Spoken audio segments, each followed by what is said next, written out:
से मिलकर अब हम चल दिए थे अपने नानी के घर। जैसे ही मैंने फोन ऑन किया, मेरी मौसी वाली समझ गई या मेरी फोटो खींच के कहीं ना कहीं चिपका ही देगी।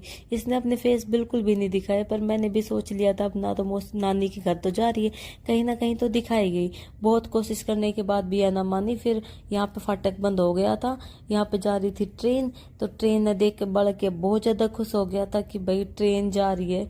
एक के साथ लगातार 2 ट्रेन गई थी। ट्रेन जाने के बाद नानी के घर की गलियों में से घूमते घूमते हम पहुंच गए थे अपनी नानी के घर। और यहाँ पे हमारा भाई पहले इंतजार कर रहा था बेरोन हमारी जीजी की तरह की। और जैसे ही हम अंदर गए तो देखा कि नानी सामने ही खड़ी है कि आगे भाई।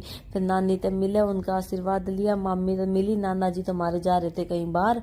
फिर सबसे मिली, बच्चों से मिली। बच्चों से मिलने के बाद यहाँ पे खाने की तैयारी हो रही थी, क्योंकि पहुंचते पहुंचते शाम हो गई थी। तो यहाँ पे सलाद वलाद काटा। यहाँ पर नानी हमारे चाव में भूल गई थी कि जोत लगा। हमने याद दिलाई, नानी पूजा कर लो। और मामी पकवान बना रही थी, बोली बाल को थोड़ा खातर केक ही बनाऊं। हमने बोला कुछ ना, सिंपल सादा खाना ही बना लो। तो सिंपल सादा खाना खा के हाथ वाथ धो के यहाँ पे बच्चों ने खाना शुरू कर दिया था। फिर मैं बोली तुम छोटे भाई बहनों मेरे चैनल अच्छे से सब्सक्राइब भी करो, लाइक कमेंट शेयर कुछ तो क्या करो। फिर इनकी रिमांड ली, रिमांड लेने के बाद बढ़िया वाला खाना खाया। अपनों के साथ बैठ के जो खाने का सुख है वो सुख कहीं पर भी नहीं है। तो यहाँ पर अच्छे से खाना खिलाया खाया। और मामा जी के कपड़े पहन लिए मैंने। तो मामा कपड़े पहन कर सब सो गए थे। लेडीज पार्टी एक कमरे में, जेंट्स पार्टी एक कमरे में। और भाई साहब देख नाना नानी के आके बड़ो मजा। मेरी नानी बखते बखते उठ ले, तो हमने भी चाय चुई देख के हमारी नानी ने देखना है कि नानी क्या कर रही है। नानी ने तो देखो, नानी ने तो सारे काम निपटा लिया था।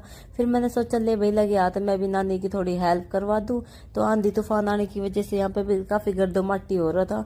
तो यहाँ पे मैंने थोड़ी बहुत नानी की हेल्प करवाई। तो इतना जो भी हुस्नो बारनो था वो भी नानी ने हुस लिया। तो फिर मैं अपनी बाण तो बोली चल गोबर गिरने जावा, थोड़ी सी यहाँ पे कूड़ी है वहां पे गिरा करता। लेकिन नानी बोली कोई कूड़ी में ना गिरे, तू चढ़ जा इस पे, यदि तेरे बस की है तो।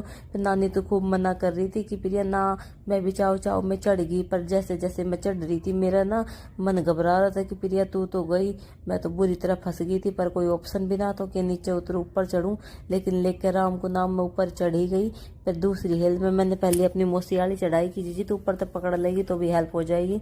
यहाँ पे हम ऊपर चढ़ा तो हमने देखा कि अभी तो सूरज भी ढंग तना निकला है। फिर हमने सोचा यार देख हम इतना तो अपने ससुराल में भी ना उठा इतनी जल्दी जितने हम अपनी नानी के घर उठ गया। फिर नानी बोले अब ऊपर आई गई है तो एक गोसा भी नीचे पहुंचा दे। फिर नानी का गोसा भी नीचे पहुंचा दिया। इस प्रकार हमने अपनी नानी और मामी की काफी हेल्प करी। इतनी देर में मेरा बेटा भी उठ गया। तो 6:30 बजे आज जल्दी जल्दी। तो बेटा उठने के बाद बेटा गया थोड़ी मस्ती करी। वो यहाँ पे नानी के साथ मिला, सबके साथ मिलो। फिर यहाँ पे डांगर भी था, एनिमल वगैरह देख के ये हमारे बेटे ने भैंस ने नुकायो काओ काओ। तो इन्हें